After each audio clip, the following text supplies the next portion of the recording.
Deep in the shadowy parts of the web, people talk in hushed voices about something called Project Sandman. According to these conspiracy believers, it's supposed to be one massive destructive event, like pressing a nuclear button, where more than 100 countries, mainly China and Saudi Arabia, would all at once sell off their U.S. Treasury holdings, causing America's empire to crumble overnight. They imagine it like a disaster movie happening suddenly on some random Tuesday. Here's the scary truth. What's actually happening to the world's money system is way more frightening than any internet rumor. Project Sandman is real, but it's not happening in one dramatic moment. Instead, it's a slow, calculated, unstoppable process run by bureaucrats that's been going on for years now. This isn't war, it's a gradual wearing down.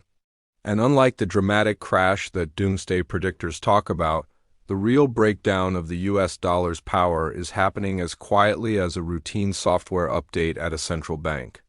We're not sitting around waiting for Project Sandman to start, we're already living right in the middle of it.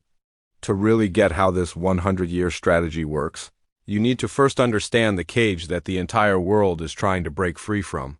The bars of this cage were built on June 8, 1974. America was in serious trouble back then. President Nixon had cut the link between gold and the dollar 3 years earlier, basically breaking the promise that dollars could be exchanged for gold. Prices were shooting up everywhere. The stock market had tanked, and trust in America was at rock bottom. Henry Kissinger, the Secretary of State, flew to Saudi Arabia with an offer that would rescue America's dominance for another half-century. He proposed a straightforward deal to the Saudi royal family. America would give them complete military protection and sell them whatever weapons they wanted. In return, Saudi Arabia had to do two things. Number one, they would sell every single barrel of oil only in US dollars. Number two, they would take all those extra billions of dollars they made and invest them right back into US Treasury bonds. This deal created what we call the petrodollar. It was absolutely brilliant from a power strategy perspective. By making the whole world buy oil using dollars, Kissinger created a never-ending artificial need for American currency. If Italy needed energy, they had to get dollars first. If Japan wanted to keep their houses warm, they had to buy dollars first. This let the United States print as much money as it wanted without facing the consequences, because other countries absorbed the inflation instead of us. It let Washington run up enormous debts to pay for its military and social programs, knowing Saudi Arabia and the other OPEC countries would always be there to buy that debt. For 5 decades, this deal was the foundation holding up the entire global economy. It was an unfair advantage.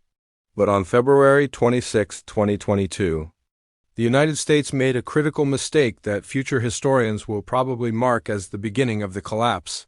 When Russia invaded Ukraine, the G7 countries froze $300 billion of Russia's foreign money reserves. They turned the SWIFT payment system into a weapon, basically erasing a major world power from the global financial network in a single day.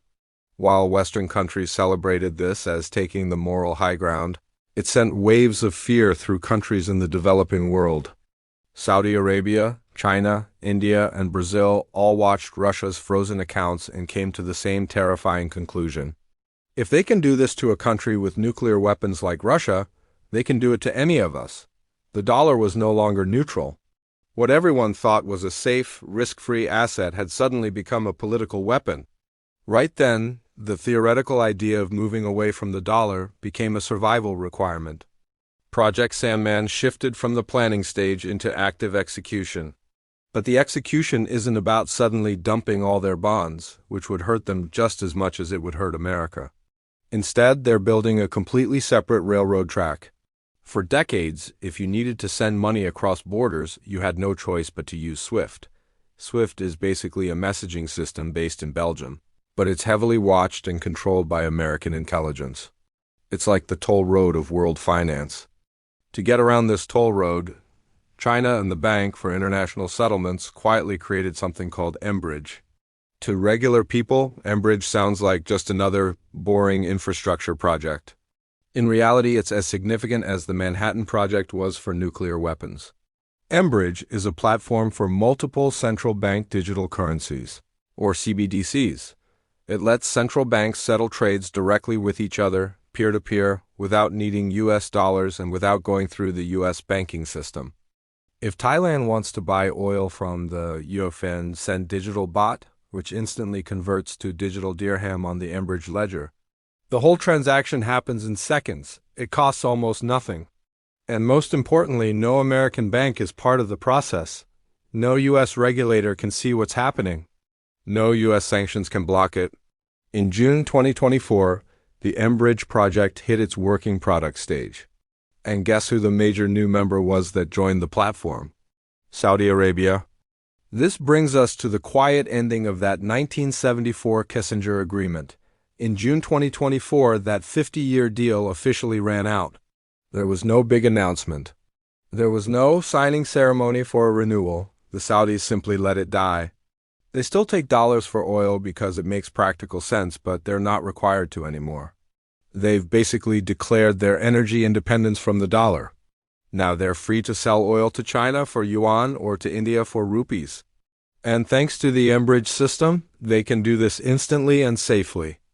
This is how the Sandman mechanism actually works, a gradual, irreversible movement of global trade volume from the dollar system, SWIFT, to the commodity system, Enbridge, BRICSPE. Every oil tanker sold for yuan is one that doesn't require buying U.S. Treasury bonds. It's a slow bleeding out. Demand for the dollar isn't collapsing dramatically, it's eroding bit by bit. But for a country like the U.S., which depends on constantly increasing debt to keep running, erosion is deadly. The U.S. Treasury needs more and more buyers each year, not fewer. When the Saudis and Chinese stop buying, the Federal Reserve becomes the only buyer that's left. What we're seeing is the creation of a commodity bloc, BRICS Plus, going up against a financial bloc, G7.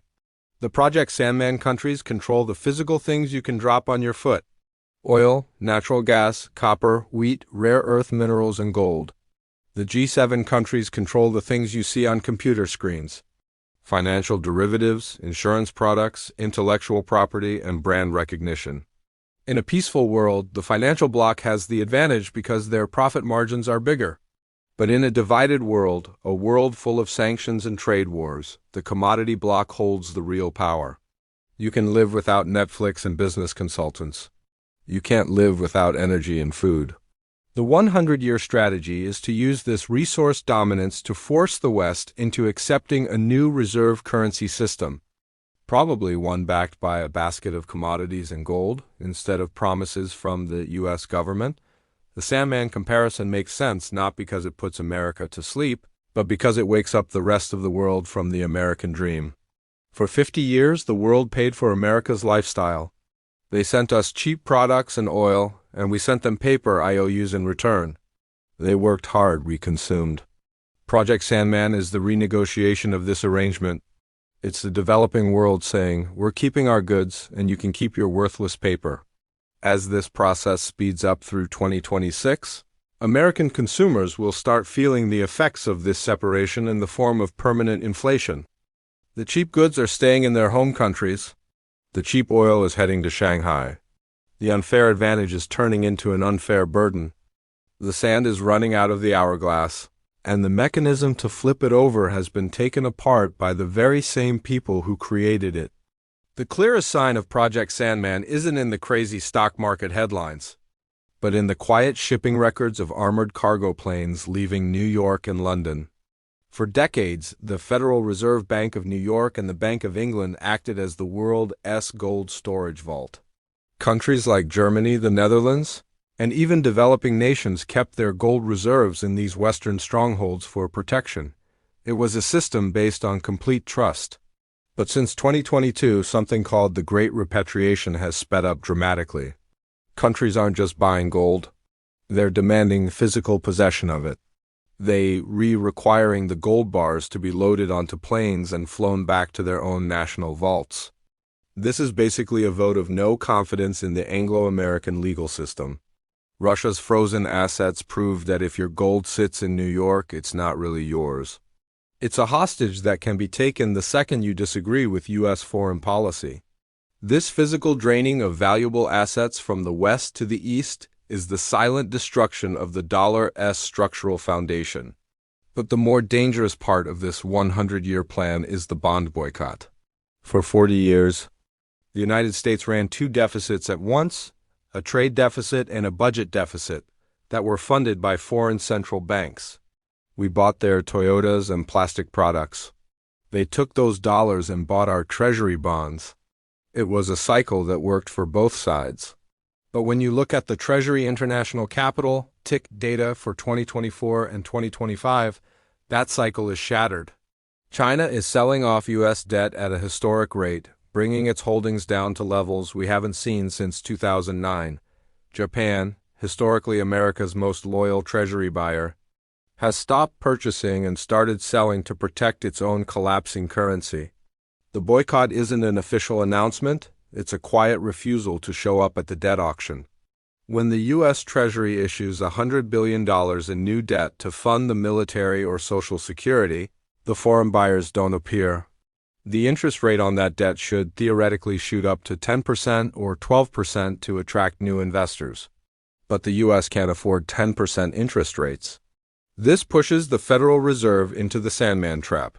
To prevent a failed auction, the Fed has to print money to buy the bonds that China and Saudi Arabia are refusing to buy. This is yield curve control, YCC, happening behind the scenes. The foreign countries know exactly what they're doing. They're forcing the Fed to destroy the value of the dollar to keep the government funded.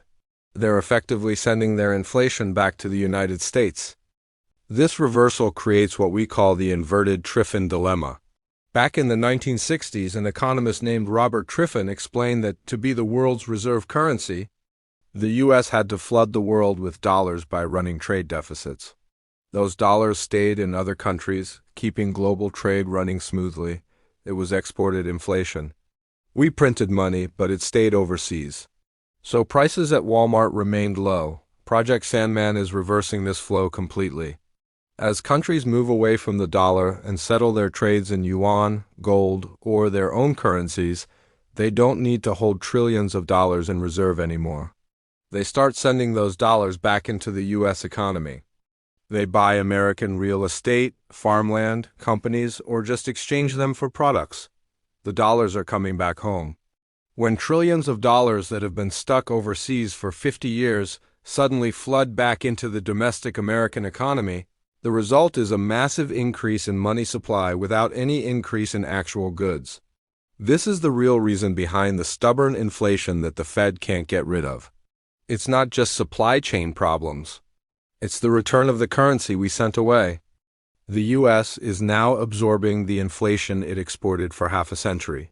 The specific system making this exit possible is the Shanghai Gold benchmark, sometimes called the gas for gold loop in intelligence communities. Critics of moving away from the dollar always pointed out that the yuan is a trapped currency. Because of China's capital controls, you can't easily get money out of China. So they argued the Saudis would never accept yuan for oil. But Beijing solved this problem with a simple policy change, the International Board of the Shanghai Gold Exchange. This allows anyone with offshore yuan to convert those yuan directly into physical gold futures and take delivery of the actual metal. This completes the circle. Saudi Arabia sells oil to China, receives yuan, buys gold, ships the gold to Saudi Arabia. The yuan is just a temporary token held for less than an hour. The trade is essentially oil for gold. This makes the US dollar completely irrelevant to the transaction. It also drains the physical gold supply from the west, London, New York, to the east, Shanghai, Dubai, creating a shortage on the COMEX that pushes gold prices higher, which further weakens the dollar. This creates a terrifying spiral for the American empire. To maintain its military dominance, the U.S. must spend trillions on defense, 800 bases around the world. To pay for this spending, it must issue debt. But because the Sandman countries are boycotting that debt, the Fed has to print money to buy it. This printing causes inflation. The inflation weakens the dollar.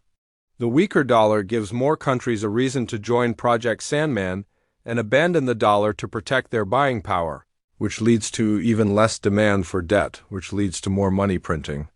It's a doomed spiral that ends in the mathematical destruction of the currency. The 100-year plan isn't to beat the U.S. military in battle. It's to bankrupt the military by destroying the currency that pays for it. Sun Tzu wrote, "The best way to win a war is to defeat the enemy without fighting." Project Sandman is applying this ancient wisdom to modern global finance. The domestic result of this is the Latin Americanization of the U.S. economy. As the dollar loses its special privilege, the U.S. starts looking like any normal emerging market. We face the same limits as Brazil or Turkey. If we spend too much, our currency crashes. If we print too much, our bond market revolts. The era of deficits don't matter is finished. The American standard of living, which was artificially boosted by the world's willingness to hold our paper money, will return to normal levels. This means a long-term decline in purchasing power for the middle class that will last an entire generation. The Sandman has poured sand into the gears of the machine that seemed to run forever. The machine is grinding to a stop, and the noise it's making is the sound of 8% inflation becoming permanent. If Project Sandman is the global strategy to end the dollar's dominance, then the banking regulation called Basel III is the smoking gun proving that Western banks are quietly preparing for their own collapse. For decades, gold was classified by the Bank for International Settlements, BIS, the central bank of all central banks, as a Tier 3 asset. In simple terms, this meant gold was considered risky. If a bank held gold, it had to keep significant cash reserves against it to protect against price swings. It was a regulatory penalty designed to discourage banks from stockpiling gold bars and push them toward U.S. Treasuries instead.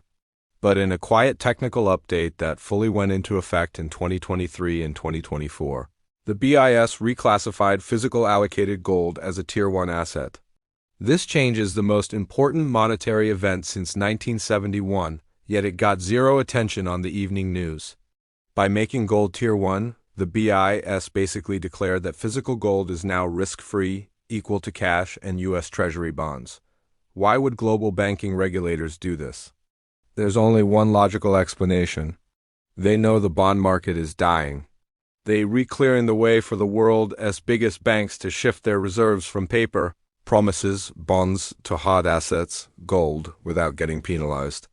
Since this rule change, central banks and commercial banks in the developing world have been buying gold at a pace not seen since 1967. They not just buying it, they reallocating it, pulling it out of the paper gold pools and locking it in their own vaults. This is the banking sector aggressively protecting itself against the United States potentially defaulting on its debt. They're building a lifeboat while telling the public the ship is unsinkable. This rush to gold is the foundation for the new trade settlement system we discussed earlier, the unit. Unlike the euro, which replaced people's everyday money, the unit isn't designed for you to buy coffee with. It's a trade settlement token used only by central banks. The proposed structure, which has been tested by the BRICS Plus Alliance, is backed 40% by physical gold and 60% by a basket of local currencies, the yuan, the rupee, the ruble, the rial. This structure is a knife in the heart of the fiat dollar system. By linking the trade currency to gold, the Sandman countries are essentially bringing back a gold standard for global trade, but without the restrictions of a fully gold-backed domestic currency. It forces the West to play by the laws of physics scarcity rather than the laws of politics printing.